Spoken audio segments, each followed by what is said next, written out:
ہمارے بعد اس محفل میں افسانے بیاں ہوں گے، بہاریں ہم کو ڈھونڈیں گی، نہ جانے ہم کہاں ہوں گے۔ دوستو، آج کی ویڈیو میں خوبصورت اداکارہ شرمیلا ٹیگور نے دلیپ کمار کی آٹو بایوگرافی میں اپنے جذبات کا اظہار جن الفاظ میں کیا ہے، اس کا ترجمہ آپ کی خدمت میں پیش ہے۔ شرمیلا ٹیگور کے بارے میں بھی کہا جاتا تھا کہ وہ اداکاری میں اپنی آنکھوں سے سب کچھ کہہ جاتی تھی۔ یہی چیز دلیپ صاحب کی اداکاری کا بھی خاص پہلو تھا، جس کا اعتراف کرتے ہوئے وہ کہتی ہیں، دنیا میں محض چند ہستیاں ہوتی ہیں جو اپنی زندگی ہی میں اعلیٰ ترین رتبے پر فائز ہوتے ہیں۔ دلیپ صاحب ان میں سے ایک ہیں۔ وہ ایک عظیم اداکار بلکہ اداکاروں کے اداکار ہیں۔ رحم دل، کرشماتی پرسنالٹی، یہ سب کچھ ہیں، بلکہ اس سے بھی بڑھ کر ہیں۔ اپنی پہلی فلم جوار بھاٹا کے 70 سال بعد اپنی آخری پروڈکشن میں اپنی اداکاری کے جوہر دکھانے کے 16 برس بعد بھی وہ ہندی سنیما کے آخری سپر اسٹار ہیں۔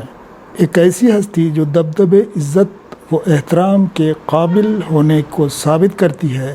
اس کی وجہ یہ ہے کہ دلیپ صاحب نے نہ صرف اداکاری کے عروج کے لیے کامل جدوجہد کی، بلکہ اپنے کیریئر کے بے تحاشا لگن سے ہندی سنیما میں ایکٹنگ کو ایک نیا موڑ دیا۔ اپنے کیریئر کے شروع میں ہی انہوں نے ایک وقت میں ایک ہی فلم میں کام کرنے کا فیصلہ کیا اور ہمیشہ اپنی توجہ ایک ہی فلم کی تکمیل تک اس کے ساتھ رکھی۔ ہمیں یاد رکھنا چاہیے کہ اس وقت اداکاروں کو اتنا پیسہ نہیں ملتا تھا جتنا آج کے اداکاروں کو ملتا ہے۔ ان کے ساتھی اداکار راج کپور، دیو آنند اور دوسرے ایک ساتھ کئی فلموں میں کام کر رہے تھے اور خود بھی فلم پروڈیوس اور ڈائریکٹر بھی کرتے تھے۔ ایسے میں دلیپ صاحب کا سامنے محض ایک فلم میں کام کرنے کا فیصلہ بہت سے لوگوں کو بیوقوفانہ لگتا ہوگا، لیکن ان کا یہ فیصلہ چیخ کر گواہی دیتا ہے کہ یوسف صاحب کو اپنے اوپر کتنا اعتماد تھا۔ وہ ایک اداکار تھے، بزنس مین ہرگز نہ تھے۔ وہ ہمیشہ مکمل اداکاری کی تلاش میں رہتے تھے۔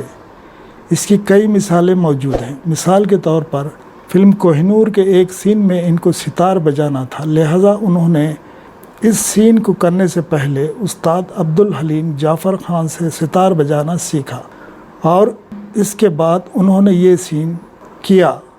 وہ ہمیشہ اپنی اداکاری کو اونچی سے اونچی بلندی پر لے جاتے۔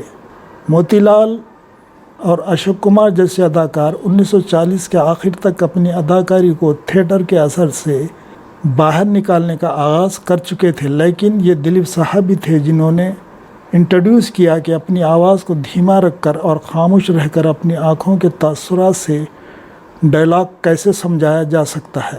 یہ ان کا وہ انداز تھا جس کے لوگ دیوانے ہو گئے۔ انہوں نے اپنی اداکاری کو ایک نئی جہت دی۔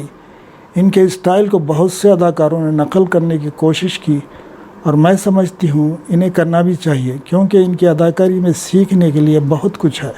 جب میں پہلی بار ممبئی آئی تو میں نے جو دوست بنائے، ان میں دلیپ صاحب کا چھوٹا بھائی احسان بھی تھا۔ اس کے بعد ان کے بہنوں فریدہ اور سعیدہ سے میری دوستی ہوئی۔ میں اکثر یوسف صاحب کے بنگلے جایا کرتی، جو کہ پالی ہل پر تھا، جس میں سارے خاندان سمیت یوسف صاحب رہتے تھے۔ میں مشکل سے ہی انہیں دیکھ پاتی اور کبھی کبھار دیکھ بھی لیتی تو میں ان سے بات کرتے ہوئے شرماتی تھی۔ کئی سال بعد جب میں نے فلم انڈسٹری میں اپنا مقام بنا لیا، تب میں کھنڈالہ میں رشیکیش مکھرجی کے ساتھ کچھ دل نے کہا گانے کی شوٹنگ کر رہی تھی۔ تب رشیدہ نے لوکیشن پر انڈین کرکٹ ٹیم کے کپتان منصور علی خان پٹودی کو دعوت دی۔ ہم جس ہوٹل میں ٹھہرے تھے، ہمیں معلوم ہوا کہ دلیپ صاحب اور سائرہ بانو بھی اسی ہوٹل میں موجود ہے۔ میرے لیے ایک بہترین موقع تھا جسے میں کسی طرح ضائع کرنا نہیں چاہتی تھی۔ منصور علی پٹودی نے بھی ان سے ملنے کی خواہش کی تو دلیپ صاحب فوری راضی ہو گئے۔ میرے لیے یہ ایک بہترین شام تھی۔ ہم نے فلم، ادب، شاعری اور اسپورٹس ہر چیز پر خوب باتیں کی۔ پٹودی نے دلیپ صاحب کے ساتھ شطرنج کی بازی لگائی اور ہارنے کے بعد اپ سٹ نظر آنے لگے۔ یوسف صاحب کے بارے میں میرا خیال تھا کہ وہ اسپورٹس کے بارے میں زیادہ نہیں جانتے، لیکن جب ہم دونوں داستان کے لیے شوٹنگ کر رہے تھے تب مجھے پتہ چلا کہ وہ بیڈمنٹن کے بہترین کھلاڑی ہیں۔